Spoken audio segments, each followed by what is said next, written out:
E eu não vou ficar chateado se o Paulo Bonet, que certamente é um dos nomes que a gente mais escuta aqui, esteja nessa lista.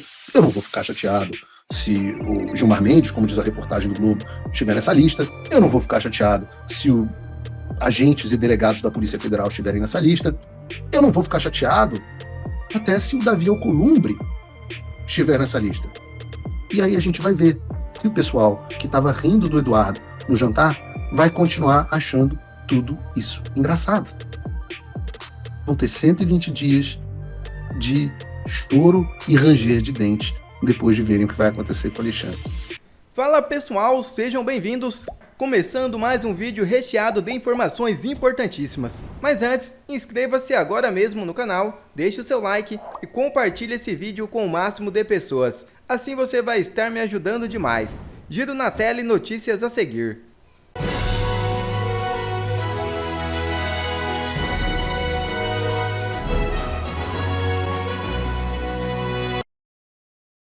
Deputados americanos pedem oficialmente o uso da severa Lei Magnitsky contra Moraes. É isso mesmo. Os deputados Maria Elvira Salazar e Rick Cormack enviaram uma carta ao presidente Donald Trump pedindo que ele puna o ministro Alexandre de Moraes com a Lei Magnitsky. Essa lei é extremamente severa, pois proíbe a entrada dos sancionados em solo norte-americano e impede transações financeiras com empresas e cidadãos dos Estados Unidos. A iniciativa foi inicialmente cogitada pelo empresário Elon Musk. Agora conta com um pedido público de parlamentares americanos. Trump irá se manifestar e sua decisão parece previsível. Agora vamos aguardar. A batata de Alexandre de Moraes já está assando. Trump estuda pacotão de sanções sobre as autoridades brasileiras. Esse foi o Metrópolis. Mas Paulo, será? Bom, ontem foi o Metrópolis, hoje foi o Globo. Depois de Alexandre de Moraes, os próximos alvos da ofensiva bolsonarista nos Estados Unidos. E antigamente, eu acho legal, porque antigamente o pessoal achava que era tic-tac do Paulo Figueiredo. Paulo Figueiredo fica fazendo tic-tac, vem aí. Eu pergunto, agora é tic-tac do Metrópolis? É tic-tac do Globo? A velha mídia está a serviço de Paulo Figueiredo e seu tic-tac? Ontem nós lemos a reportagem do Metrópolis, então hoje eu vou ler aqui também um trecho da reportagem do Globo. Depois de Alexandre de Moraes, os próximos alvos da ofensiva bolsonarista nos Estados Unidos. Os bolsonaristas mantêm o ministro Alexandre de Moraes como alvo prioritário, mas aliados do ex-presidente afirmam que as novas frentes farão parte de uma estratégia orquestrada em diferentes fases para tentar desgastar o Supremo e o Judiciário brasileiro no modo conta-gotas, de forma a forçar um recuo por parte da Corte no julgamento contra Bolsonaro, além de criar um ambiente para aprovação do projeto que visa anistiar os envolvidos nos ataques do dia 8 de janeiro. Bom, a primeira coisa é que nunca se tocou no assunto do julgamento do Bolsonaro. Então não há objetivo de desgastar a corte, blá, blá, blá. Não, sem dúvida nenhuma, a aprovação da anistia, mas o objetivo final é o restabelecimento da democracia no Brasil. Ninguém nunca pediu nada aqui em favor de Bolsonaro, de não sei o quê. Continua a reportagem. Como publicamos no mês passado, os bolsonaristas têm atuado em Washington, junto à Casa Branca de Donald Trump e ao Departamento de Estado, para que o magistrado, Alexandre, seja alvo do Tesouro americano por meio das chamadas sanções OFAC, sigla em inglês para Office of Foreign Assets Control, o escritório de controles ativos do externo do Departamento do Tesouro. Lembrem que ninguém tinha ouvido falar desse troço até vocês, no Paulo Figueiredo Show, começarem a ouvir. Agora está na grande mídia.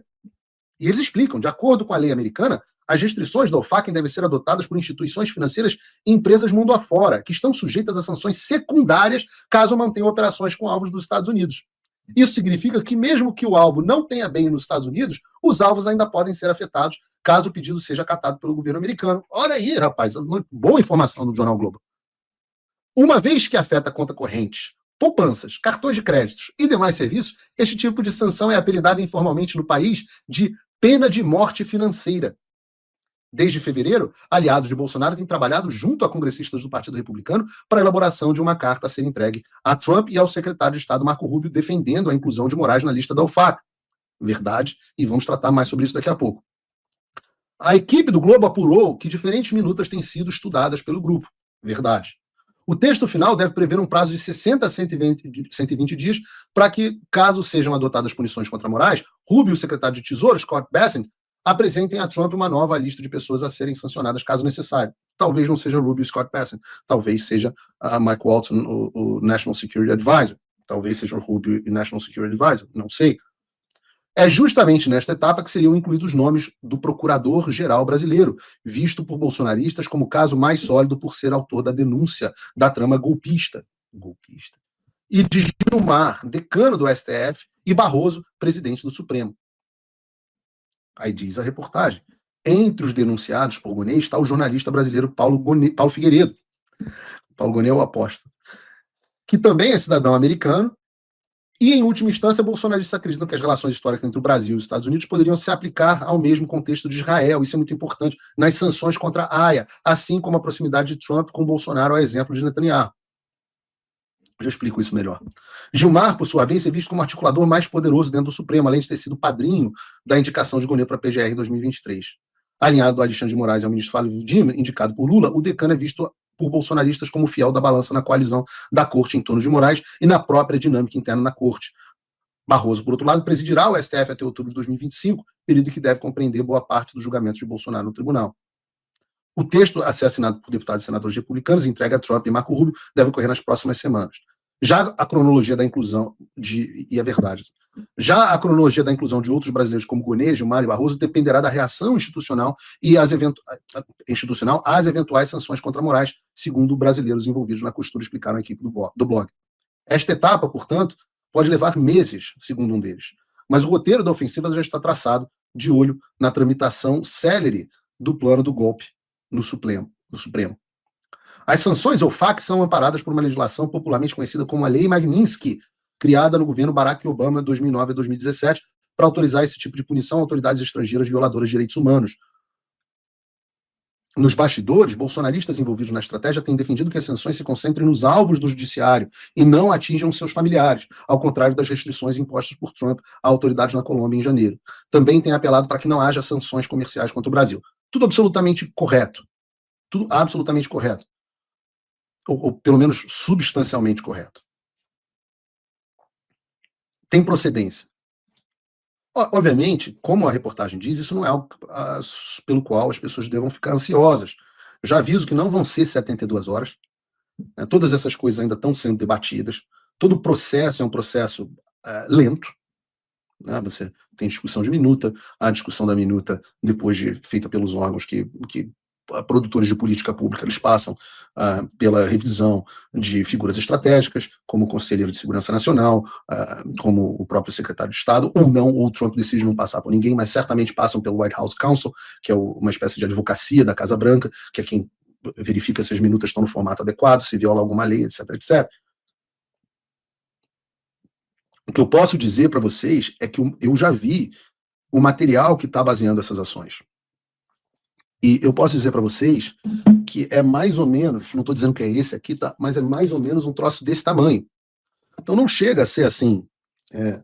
Não estou dizendo que é esse aqui não, tá, pessoal? Então, assim,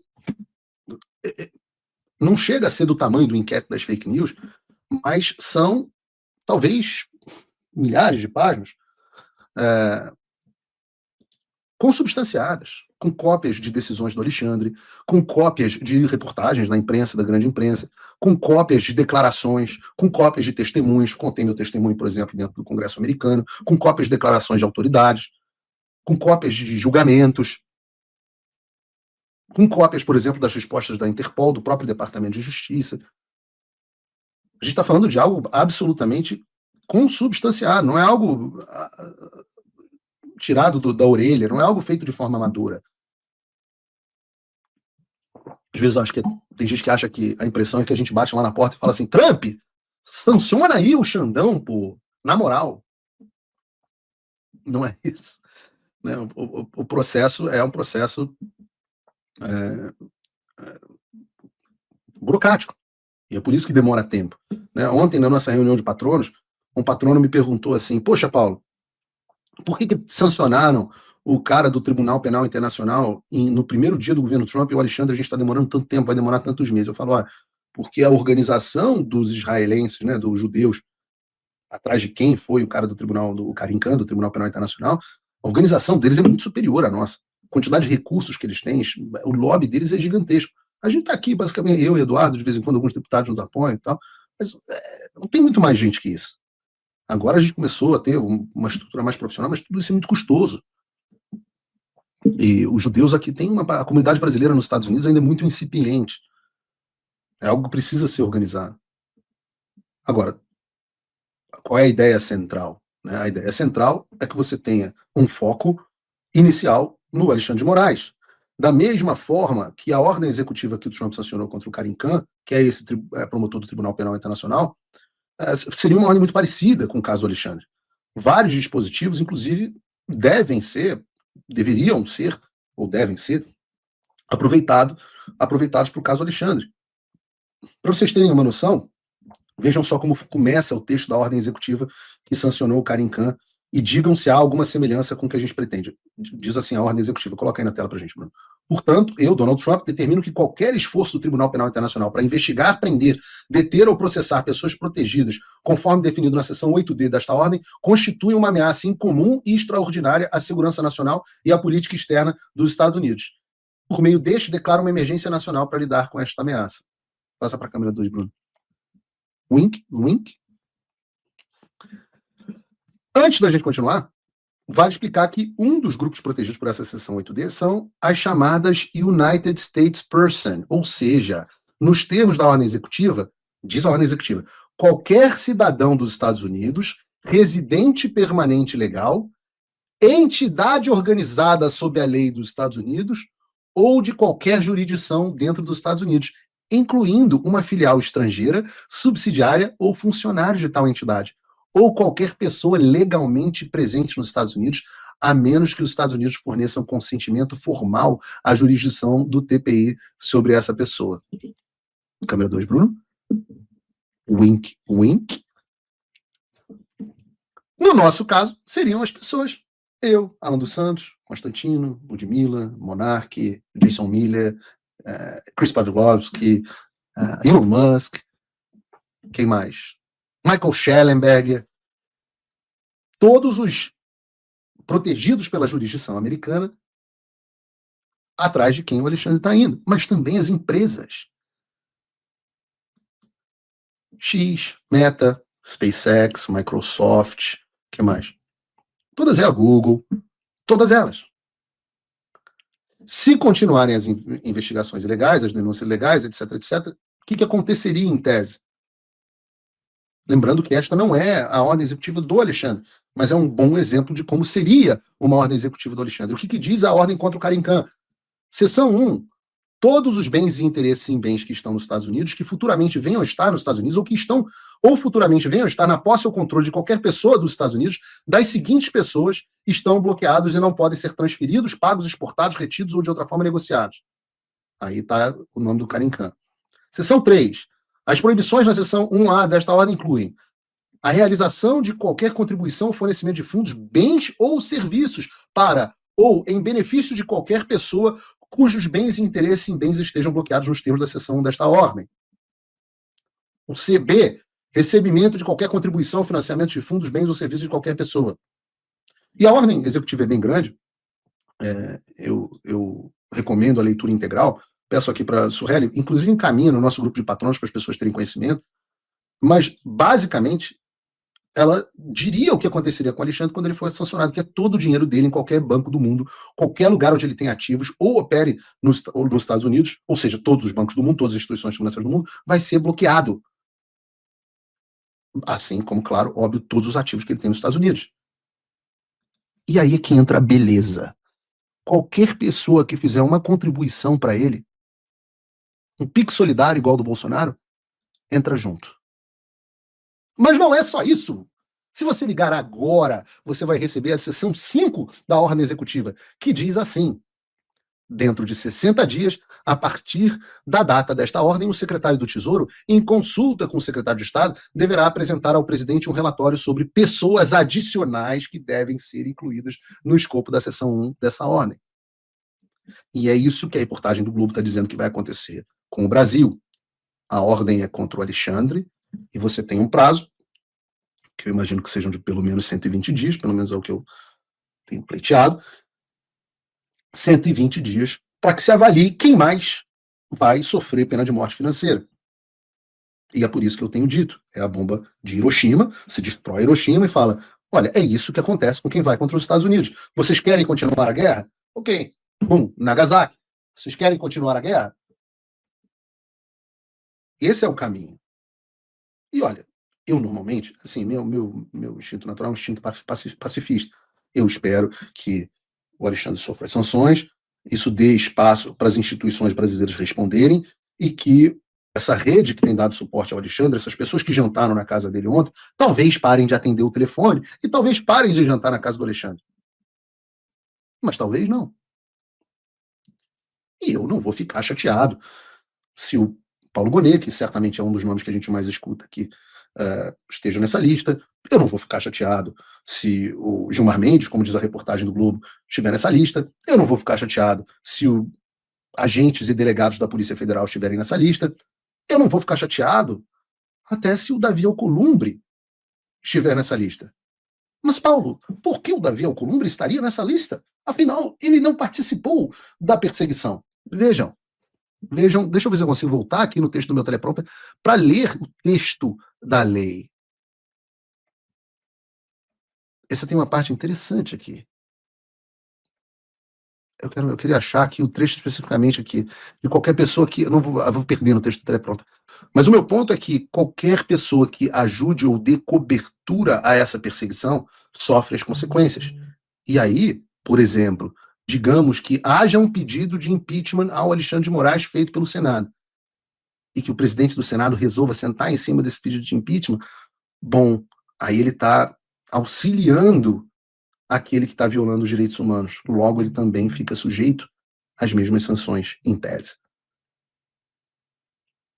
Bom, aí será que o rabo, por exemplo, se o projeto de anistia não avançar, será que o rabo preso do Mota e do Alcolumbre com o Supremo Tribunal Federal é mais forte do que o rabo preso da pena de morte financeira? Eu não sei. Eu vou ficar chateado se todas essas pessoas que estiveram nesse jantar tiverem uma pena de morte financeira e tiverem que operar com o dinheiro debaixo do colchão e Bitcoin. Eu não vou ficar chateado. Talvez vocês me respondam no chat se vocês ficariam chateados. Será? Vocês acham que essas pessoas que estavam no jantar de ontem merecem a pena de morte financeira? Você quer que chegue a tanto ou você espera que seja só o Alexandre? Coloquem a participação de vocês no chat. E aí a gente vai ver se o pessoal que estava rindo do Eduardo no jantar vai continuar achando tudo isso engraçado. Vão ter 120 dias de choro e ranger de dentes depois de verem o que vai acontecer com o Alexandre. E é normal que a gente tenha que fazer algumas dessas coisas, né? Foram necessárias 10 pragas. Moisés precisou de 10, né? Deixa o meu povo ir. Quantas pragas a gente vão ser necessárias? Estão lembrando aqui do Rodrigo Pacheco? Claro, por que não? Eu acho que eu, por exemplo, talvez esteja rindo no lugar do pessoal que estava rindo no jantar de ontem. Falando nesse assunto, e essa foi a ligação que nós recebemos aqui agora, mais um tic-tac. Nós tivemos aqui a notícia do. Nós temos aí na tela, Bruno, a notícia, o post do deputado americano Rich McCormick. Temos. Está aqui o posicionamento do deputado Rich McCormick. O fato de que o Eduardo Bolsonaro, o congressista mais votado na história do Brasil, e filho do ex-presidente Jair Bolsonaro, se viu forçado a buscar exílio nos Estados Unidos, demonstra a alarmante deterioração da democracia no maior país da América do Sul. A deputada Maria Elvira Salazar e eu mandamos uma carta para a Casa Branca pedindo que eles usem o Global Magnitsky Act para tomar uma ação decisiva contra o ditador supremo do Brasil, Alexandre de Moraes, e potencialmente contra os seus cúmplices. Muito importante. Nestas violações, com seus cúmplices nestas violações de direitos humanos. Nós encorajamos os nossos colegas no Congresso e ao Senado a se juntarem a nós, assinando essa carta em defesa da democracia nessa nação criticamente importante. Ele marca o secretário de Estado Marco Rubio e o secretário Donald Trump e coloca aqui a carta. Eu não sei, João, você mandou o texto da carta traduzido? Manda na pauta do grupo que eu vou ler aqui do celular mesmo, porque isso aconteceu enquanto nós estávamos no Paulo Figueiredo Show. Deixa eu, inclusive, aqui mandar para algumas pessoas. Nós temos o texto da carta aqui? Não, eu não vou conseguir traduzir de cima da... Ah, tá aqui. Congresso dos Estados Unidos, Câmara dos Representantes, Washington, ao presidente Donald Trump e ao secretário Marco Rubio. Na semana passada, o ex-presidente Jair Bolsonaro foi indiciado, a carta do dia 25, e foi assinada agora. É uma carta longa, eu não vou ler a carta inteira, vou ler só esse trecho. Os Estados Unidos não podem permitir que juízes estrangeiros determinem o que os americanos podem dizer, ler, publicar. Os abusos morais refletem precisamente o tipo de autoritarismo que o Global Magnitsky Act foi criado para combater. Suas flagrantes violações de direitos humanos, sua censura a opositores políticos e o uso de seu poder judicial para manipular eleições exige sanções imediatas dos Estados Unidos. De fato, a Casa Branca recentemente impôs sanções ao Tribunal Penal Internacional, estabelecendo um precedente importante para ações de tribunais estrangeiros que agem ilegalmente contra os interesses dos Estados Unidos. Como eu disse aqui. Estou pedindo ao governo Trump e aos meus colegas do Congresso que tomem medidas decisivas. Moraes e seus facilitadores devem enfrentar consequências reais, incluindo sanções Magnitsky, restrições imediatas de visto e penalidades econômicas. O presidente e o Departamento de Estado têm autoridade para tomar essas medidas e Moraes deve responder por seus abusos de direitos humanos e ações antidemocráticas. Se não fizermos nada, estamos sinalizando que os Estados Unidos toleram a tirania judicial que não apenas ameaça a democracia no Brasil, mas também nossos interesses nacionais. O povo brasileiro merece o direito de escolher seus próprios líderes nas urnas e não de tê-los removidos por um juiz autoritário. Os Estados Unidos devem se posicionar em defesa da democracia, da liberdade de expressão e do Estado de Direito antes que seja tarde demais. Estão copiados também Michael Waltz, conselheiro de Segurança Nacional, e o honorável Maurício Claver Carone, enviado especial dos Estados Unidos para a América Latina. Bom, tic-tac do Paulo Figueiredo, tic-tac do Metrópolis, do Globo, e tic-tac dos congressistas dos Estados Unidos. Essa Maria Elvira Salazar é a mesma deputada que tem sido uma das maiores críticas e antagonistas do Alexandre de Moraes. Não tem mais tic-tac, a temperatura está aumentando, e como eu disse, não vão ser em 72 horas. O processo de construção disso é um processo de pressão de múltiplos pontos. Existe Congresso, existe a Casa Branca, existem pessoas-chave, existe participação na mídia. Ontem mesmo eu estava participando da televisão na One American News aqui nos Estados Unidos, no programa da Chanel Ryan. Antes de ontem era o deputado Eduardo Bolsonaro no programa do Matt Gaetz. Na semana passada estava eu no programa do Matt Gaetz, e essa pressão. Na semana passada eu também no programa do Steve Bannon, e são essas pressões de múltiplos pontos que levam ao consenso, geram um entendimento sobre o que está se passando no Brasil, e daí as medidas são tomadas.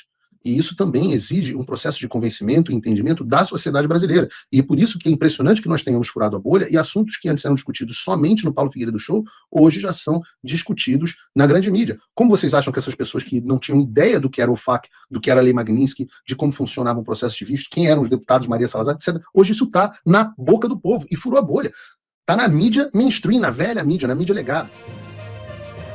Quer ver mais conteúdos como esse? Então inscreva-se agora mesmo no canal e ative o sininho das notificações. Assim você não perde mais nenhum conteúdo que é postado aqui no canal.